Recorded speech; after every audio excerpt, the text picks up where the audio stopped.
वालेकुम अस्सलाम रहमतुल्लाहि वबरकातुहू। फ़ैयाज़ भाई, मैंने आपके तीनों वीडियोस देखे। इसमें आपने टाइप किया है, भाई I am not able to understand Zakir भाई आंसर। ये बहुत पुराना स्टाइल हो गया फ़ैयाज़ भाई।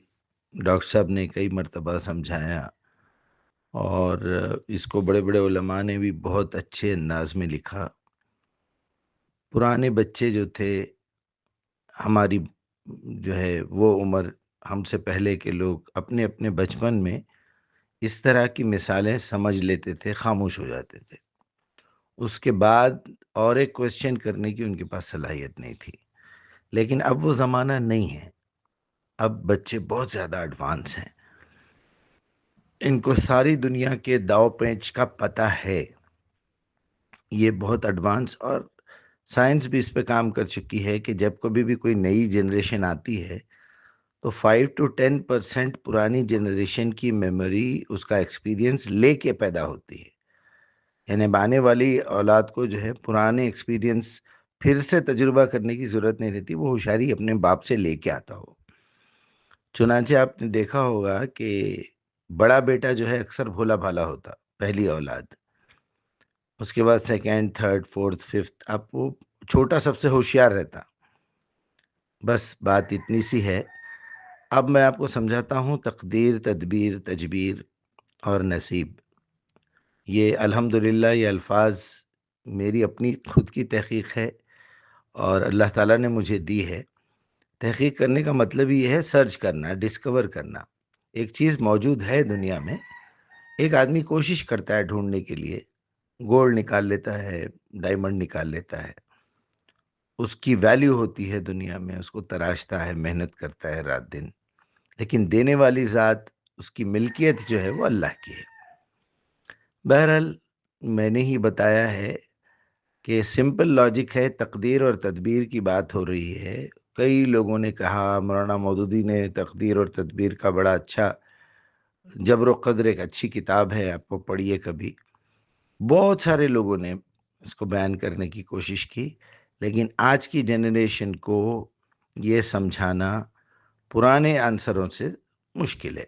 बच्चे उसको नहीं मानेंगे, लिहाज़ा आपको भी समझ में नहीं आ रहा है कि डॉक्टर साहब बोलना क्या चाह रहे हैं। सिंपली बात ये है कि ये दुनिया की जो तख्लीक हुई है, ये ऐसी नहीं हुई। मैं उसको एक फ़िल्म की मिसाल देके बताता हूँ। एक बड़ा डायरेक्टर, बड़ा प्रोड्यूसर और तमाम एक्टर्स मिल के बैठ गए हैं। बोले भाई चलो एक फ़िल्म बनाएँगे, और जैसे-जैसे दिमाग में स्टोरी आती जाएगी वैसे-वैसे शूट करेंगे, वैसे-वैसे लिखेंगे। मैं रात में सीन लिखूँगा, सुबह में शूट कर लेंगे। ऐसा नहीं हुआ। आप सोचिए अगर ऐसी कोई फ़िल्म बने तो उसमें कितनी गलतियाँ होंगी, और जब वो फ़िल्म कंप्लीट होंगी और देखेंगे लोग तो कितना बुरा लगेगा, कितना कच्चापन रहेगा उसके अंदर। लेकिन एक राइटर जब पूरी स्टोरी बनाता है, एक फ़िल्म बनाता है, तो उसका पूरे का पूरा मुद्दवा जो है वो लिख लेता है। फ़िल्म बनी चलिए शोले, फ़िल्म बनी मुग़ल ए आज़म, तो सबसे पहले एक कॉन्सेप्ट, छोटा-सा कॉन्सेप्ट, 3 लाइनों में, 4 लाइनों में आप उसको लिख लीजिए कि भाई क्या है, स्टोरी क्या है। जैसे अमिताभ बच्चन के पास ये लोग आए, जावेद अख्तर और ये अपना सलीम सलीम खान, कि अमिताभ साहब हम एक मूवी बना रहे हैं, उसमें क्या किस्सा क्या है भाई? वो एक ठाकुर की ज़िंदगी है, उसपे गब्बर सिंह आता है, वो डाकू ज़ुल्म करता है और ये करता है, वो करता है। फिर 2 मुजरिमों को जो है सुधरने का मौका मिलता है, वो लोग गाँव में आ जाते हैं, ऐसे करते हैं। ये स्टोरी का टोटल मुद्दा है, समझिए आप। ये पूरा एक मेन स्क्रिप्ट है।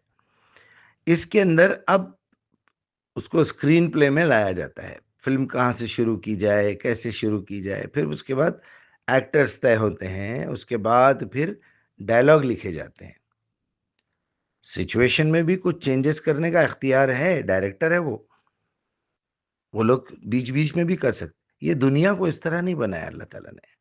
चूँकि वो क्रिएटर है, चूँकि वो खालिक है, मालिक है, परवरदिगार है, राज़िक है, रहमान है, रहीम है, शदीदुल इक़ाब है, रक़ीब है, सब कुछ जानता है, देखता है। कैसे करे? तो उसने एक पूरी स्टोरी लौहे महफ़ूज़ में लिख दी है। ये ऐसे चलने वाला है।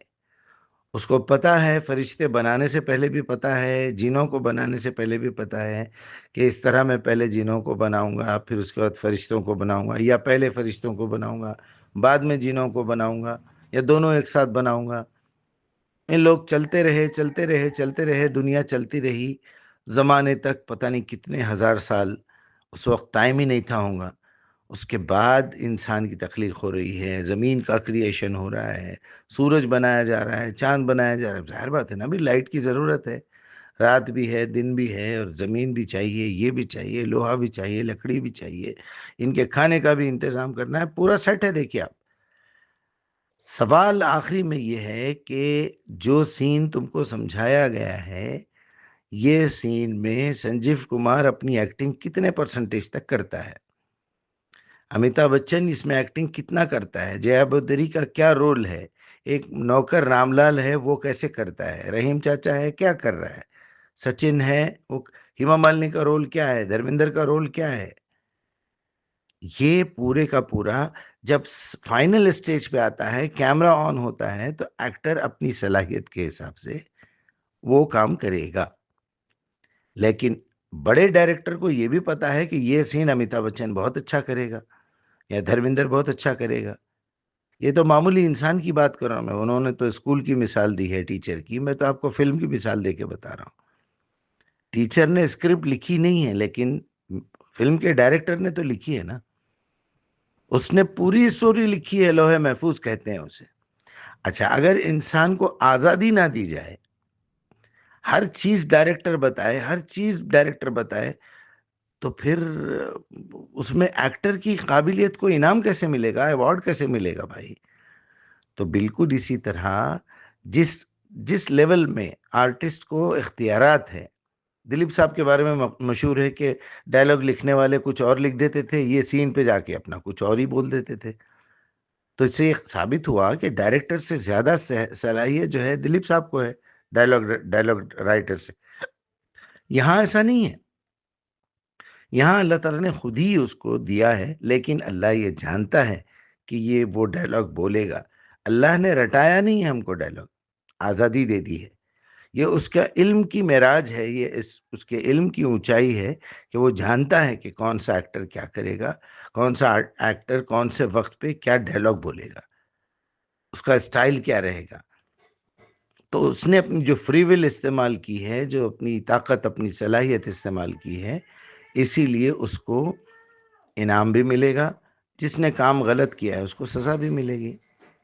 अब यहाँ अच्छाई और बुराई की भी बात है। जैसे फिल्मों में विलन है, उसको आखिरी में पुलिस पकड़ के ले जाती है, सज़ा देती है, जेल में चले जाता है। जैसे गब्बर सिंह गिरफ्तार हो गया, उसने हमेशा बुराई की है, लोगों को लूटा है, लोगों का माल खाया है, कत्ल किया है, उसको तो सज़ा मिलनी चाहिए ना।